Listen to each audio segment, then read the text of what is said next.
घास में गुड़िया। एक राजा था, उसके 12 बेटे थे।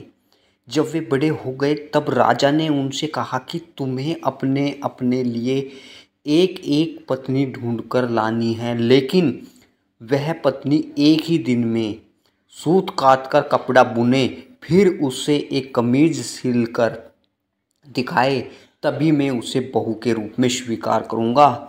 इसके बाद राजा ने अपने बेटों को एक एक घोड़ा दिया। वे सभी अपनी अपनी पत्नी खोजने निकल पड़े।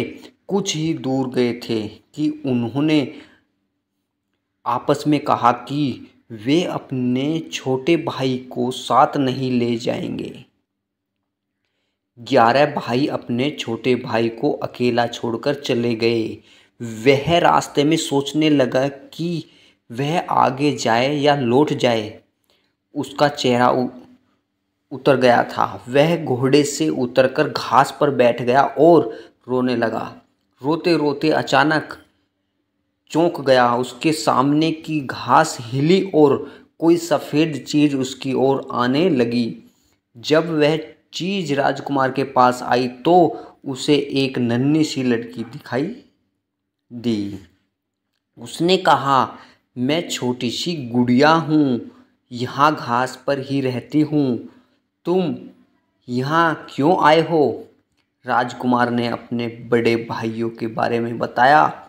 उसने अपने पिता की शर्त के बारे में भी बताया। फिर उसने गुड़िया से पूछा, क्या तुम एक दिन में सूत काटकर कपड़ा बुनकर एक कमीज सिल सकती हो? अगर यह कर दोगी तो मैं तुमसे शादी कर लूँगा। मैं अपने भाइयों के दुर्व्यवहारों के कारण आगे नहीं जाना चाहता। गुड़िया ने हाँ कर दी। तुरंत ही उसने सूत काता, कपड़ा बुना और एक छोटी सी कमीज लेकर महल की ओर चल पड़ा। जब वह महल में पहुंचा तो उसे शर्म आ रही थी, क्योंकि कमीज बहुत छोटी थी। फिर भी राजा ने उसे विवाह करने की अनुमति दे दी। राजकुमार गुड़िया को लेने चल पड़ा। जब वह घास पर बैठी गुड़िया के पास पहुंचा तो उसने गुड़िया से घोड़े पर बैठने को कहा। गुड़िया ने कहा, मैं तो अपने 2 चूहों के पीछे चांदी की चम्मच बांधकर उसमें बैठकर जाऊंगी। राजकुमार ने उसका कहना मान लिया। राजकुमार घोड़े पर सवार हो गया। गुड़िया चूहों के पीछे बंधी चांदी की चम्मच पर सवार हो गई। राजकुमार सड़क के एक ओर चलने लगा, क्योंकि उसे डर था कि कहीं उसके घोड़े का पांव गुड़िया के ऊपर न पड़ जाए। गुड़िया सड़क के जिस ओर चल रही थी उस ओर एक नदी बह रही थी। अचानक गुड़िया नदी में गिर गई, लेकिन जब वह नदी के अंदर से ऊपर आई तो राजकुमार के सामने बड़ी हो गई थी।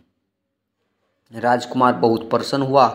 राजकुमार महल में पहुंचा तो उसके सभी बड़े भाई अपने अपने होने वाली पत्नियों के साथ वहां आ चुके थे, लेकिन उसके भाइयों की पत्नियों का न व्यवहार अच्छा था, न ही वे सुंदर थी। जब उन्होंने अपने भाई की सुंदर पत्नी को देखा तो वे सभी जल भुन गए।